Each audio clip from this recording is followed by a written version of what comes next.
Hello, America. My name is Craig Bowden. I'm a native Utahn. I'm a veteran, a father, and a concerned citizen of the United States. I'm asking you this day to heed the words of a letter that I am writing to Congress.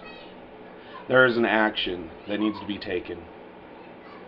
What I'm asking you to do is, after I've read this letter, I want you to go and follow the link and go to the website.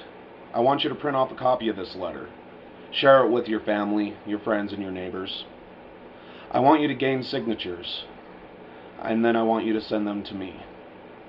My address on where you can send them is on this link. Now, without further ado, I would like to go ahead and read this letter. I want to read this letter, and I want you to hear these words, and I want you to sign this letter so that the government knows that they can no longer take advantage of us Americans. It's time for us patriots to take a stand. Members of the House, Senate, honorable justices, Mr. President and Mr. Vice President, we wish to present this petition of signatures to this government as a redress of our grievances. This country is being governed on a path we, the people, do not wish to be on. This government has forgotten its place within the constitutional bounds. We are imploring you to consider our words, as we are men and women concerned about this country dearly. We pray that you heed our words and make changes necessary to have the United States remain the shining city upon the hill. Some of you reading these words may not have this applied to you, and we recognize your efforts for trying to keep America strong, but we must uphold our duty as free citizens and bring to light our concerns. We, the people, recognize that this government is no longer acting on behalf of the American people. We have seen through your actions that you ultimately do not care about the people you are elected to serve. This is evident in the massive unchecked spending, not passing a budget, and unconstitutional legislation you have brought upon us. Among the actions stated above include, but are not limited to, the Affordable Health Care Act. This law requires the American people to buy a product against their will. It is up to us to decide what we will do in regards to our health. We have access to health information, and as a free people, we will make our decisions based on our own conscience. We should not be punished for deciding it is in our best interest to not buy insurance if we so choose. If this is not declared unconstitutional by the Supreme Court, we ask that this bill be repealed. The National Defense Authorization Act, as it pertains to the indefinite detainment of persons deemed to be related to terrorists, with no clear definition of the word, and no sure limitations to that of an American citizen. And with this, to allow for the military to become law enforcers within these borders, which is in clear violation of the Constitution, this goes against our due process, if in fact it is ever used on a U.S. citizen. The Fourth Amendment, in combination with the Fifth, guarantee us the right to a trial by jury, and guarding against unreasonable searches or seizures. Furthermore, the Eighth Amendment guards us against cruel and unusual punishment. We ask that the detainment clause be repealed. As a Congress, you have overstepped your bounds of spending the tax revenue we, the people, worked hard to earn before it was taken from our pay. Among these are earmarks that do not benefit this country as a whole.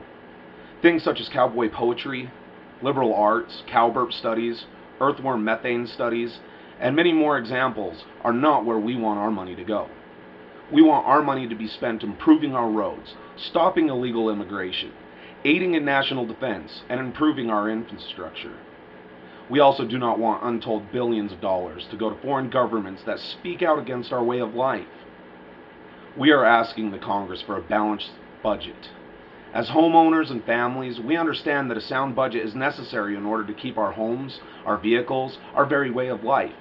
Successful businesses practice budgeting and accounting. As such, we expect our government to do the same. We are not happy with the members of the bench legislating what is to be done in this country. It is not the job of the Supreme Court to make laws. The job of the Supreme Court is to ensure that laws made in this country are constitutional. We do not believe that the words non-existent in the Constitution should be squeezed out of thin air. The Warren Court was the largest offender of this, and the court today still has not challenged what has been sent forth as bench legislation. We are also wondering, in the wake of the president acting outside his authority given in the Constitution, is there no outcry for his impeachment? Specifically to the president. We have not seen anything worthy in you of being called Mr. President. We have seen you lie to the American people, make changes in our way of life the majority of us do not want, and have watched you break the oath you swore when you officially took office in January of 2009. You promised to defend and uphold the Constitution, and you have failed in that regard. You have made unconstitutional appointments to positions in government through the appointing of over 30 czars without any congressional oversight to control every aspect of the country. You continue to support the Environmental Protection Agency, an organization bent on making sure that we as Americans will be put back into the dark ages.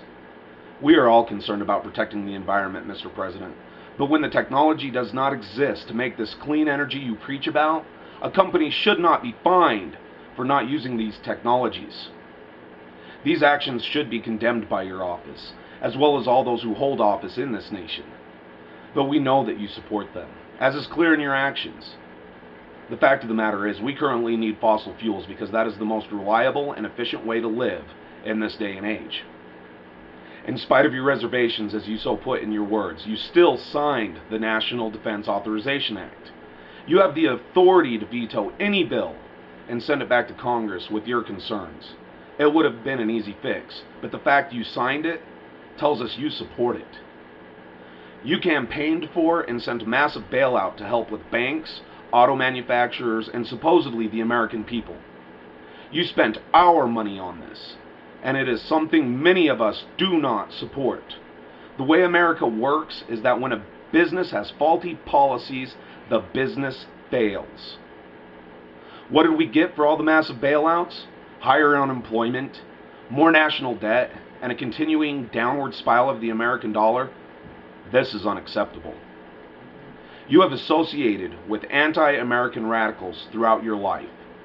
We don't want to get into the whole list of this, but the fact of the matter is, you have associated and continue to associate with people that promote hate speech, anti-American policies, and in some cases even terrorism. We also recognize that you place extremists from socialist backgrounds into positions of power that are unchecked or regulated by anyone in the government except yourself. You decided that we should continue to support Egypt, even though they are now ran by a radical Islamic group of the Muslim Brotherhood. You should not be using that money for a greater purpose. You should be using that money for a greater purpose, to support and defend democracy around the world, not Sharia law. In spite of warnings from your top military advisors, you have still continued with timelines and withdrawals from Iraq and Afghanistan. We are concerned that the blood of many patriots will have been spilt for nothing due to your utter disregard for our armed forces. We should be holding our heads high in victory, not determined by timetables, nor dictated by another country. Your administration has stated people like us as the most likely to become terrorists, even though the only thing we ask is that the government be held to the standards set in the Constitution, and that we are free to have our lives and seek our right to our pursuits of happiness. We believe in the Constitution. That doesn't make us extremists. It makes us Americans. You have spent taxpayer money taking lavish vacations while instructing the American people that we need to change our way of life and that we cannot afford to live in luxury. This includes sending your daughter to Mexico for spring break with 25 Secret Service agents. Their salaries are paid with our tax dollars. This was irresponsible as a parent at best. At worst, it shows flagrant disregard for the American people. A 13-year-old girl does not need to spend spring break in Mexico. Every parent knows this. You have authorized records be kept on persons with no terror ties by counter-terror units. Monitoring of Americans without a warrant or due process violates the Fourth Amendment against unreasonable search and seizure. You signed an executive order essentially giving you control over American resources without any disaster or emergency present. Now, to be fair, other presidents have done the same. But in conjunction with many other actions you have taken, it has left the American people questioning your intentions. You support the killing of American citizens abroad without them having their due process rights given them. Even if a person is in the wrong place at the wrong time, that does not mean they do not get to receive a fair trial and their due process to be tried before a jury of their peers. You have appointed Mr. Panetta as Secretary of the Defense, and without any contradictory statement from you, he stated that you did not need congressional approval to take military action, only that you would seek approval from the world community. When we checked, Congress had to authorize military force. You signed the Federal Restricted Buildings and Grounds Improvement Act of 2011, which seeks to further limit our First Amendment rights to free speech. We are ultimately asking you to do the morally right thing and step down from the office of President.